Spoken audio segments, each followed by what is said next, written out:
I wanted to give this show a chance. I really did. Even considering Netflix's idiotic decision to whitewash the cast, I wanted to give its reboot of the show the benefit of the doubt. Now, much of the flack will fall on the decision to whitewash the cast, and not wrongly so. I don't know who in their right mind thought that would be a good idea. Even putting aside the moral implications for a second, and looking at it from a purely capitalistic dollars and cents perspective, I don't know who approved that. When you're making a reboot, you have to walk the fine line between finding yourself new fans and not alienating the fans of the original material. We'll talk about why the show fails on its own merits a little later, but there is no quicker way to turn fans against the reboot of the show that they loved than by whitewashing the cast. As demonstrated by the fan outcry that came from the M. Night Shyamalan adaptation of Avatar 10 years ago. And that was 10 years ago. We're a lot more sensitive to why this kind of thing is wrong now. We live in a more socially conscious era. Now, if I really wanted to, I could say that the show never could have succeeded simply because of that one very idiotic choice, and I could end the video right now. Certainly, there will be a lot of videos about this reboot that do just that, and I bear them no ill will. There should be videos that focus purely on that aspect of the show's failures. But analyzing the show purely as a work of art, it is a complete disaster. It jettisons every single thing that worked about the original show in favor of this sludgy, down-tempo, CW light, Riverdale copying stupidity that dominates far too much of so-called young adult television these days. Now, I cannot imagine Netflix had any expectation that the show would succeed, considering that it's dropping in the middle of January.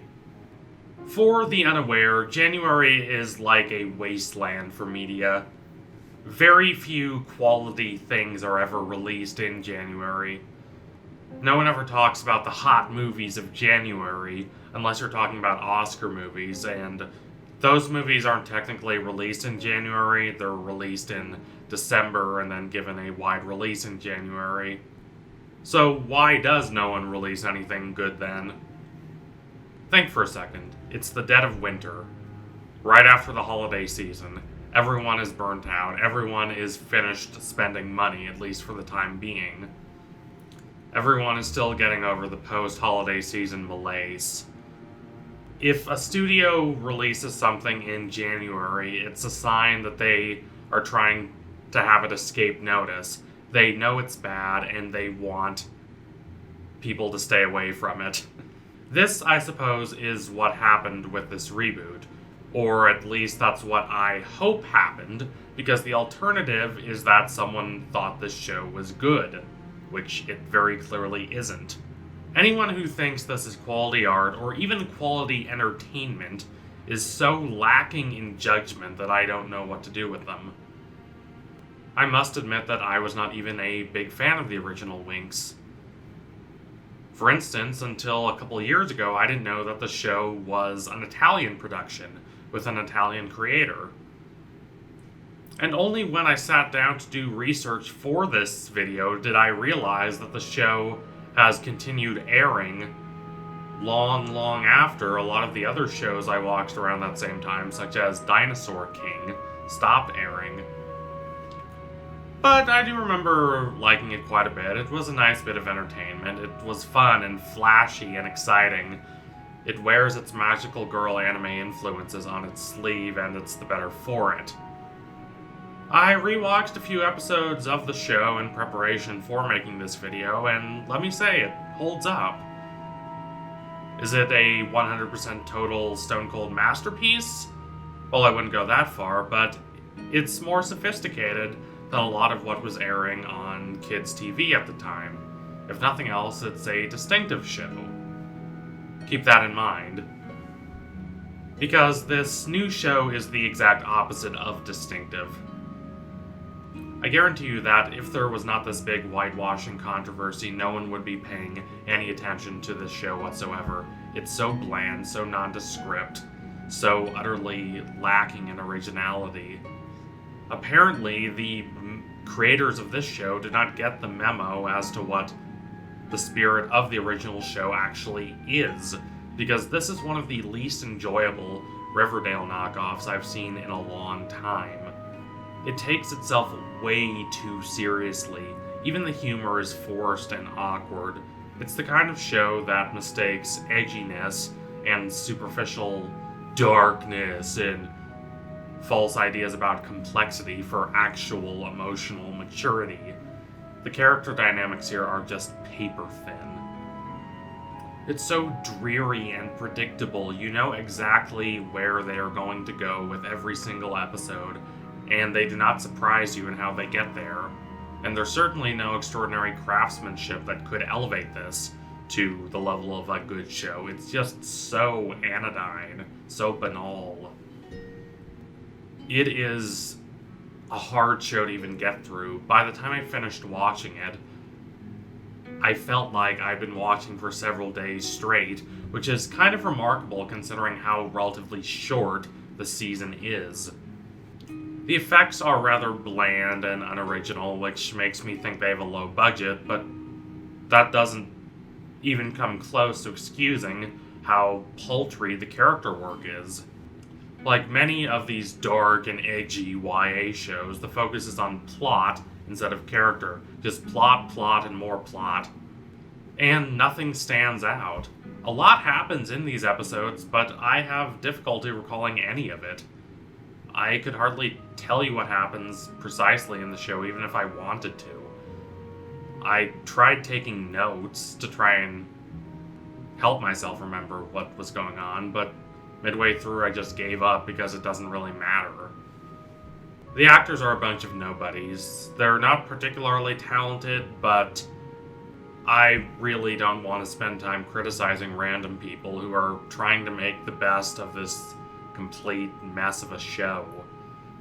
The actors have nothing to do with why this feels like such a cynical cash grab. They're not why the show fails. I don't even want to say the show fails because the relationships between the Winx girls are paper thin, though that is a factor. The bigger offenders are the romantic relationships. Like too many lousy YA shows, its attempts to create romantic tension are at best cliche and at worst utterly embarrassing.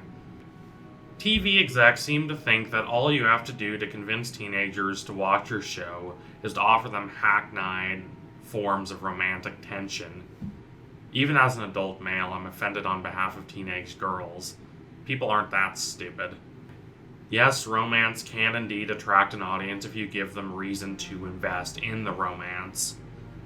By contrast, the romances here are so cheap and chintzy and utterly lacking in not just depth, but originality or basic logic and sense that I genuinely think a computer could write better dialogue. You know what this feels like more than any actual attempt at remaking a show? It feels like one of those satirical, what if Hollywood remade this kid's show but made it dark and edgy fake movie trailers. Now, are there any saving graces? Any at all? Well, there are a few moments that are campy. I laughed a couple times. I wasn't sure whether I was supposed to laugh. I wasn't sure whether the moments were supposed to be funny, but I did laugh. So that's a small point in its favor. Mostly, though, the show just slogs along, wallowing in its utter joylessness. Even the fairy school, which was a fun and happy place in the original show, is here just this tedious, lifeless, inert place full of ostensibly dark mysteries that are really just embarrassing and don't actually add up to anything. Again, if I'm being honest, the whitewashing controversy is the only reason anyone is talking about the show at all. Without that in mind, it's just a tedious, cheap, poorly written Riverdale knockoff that thinks it's way cooler and more mature than it actually is. Don't watch this, please. Not even to laugh at. It's not even the fun kind of bad. It's just unimaginative and bland. I guarantee y'all that I'll forget this show ever existed a week after I finish writing this review. So thank y'all for watching. If you liked what you saw today, don't forget to like and comment and subscribe. Donate to my Patreon if you can and you want to see more videos like this.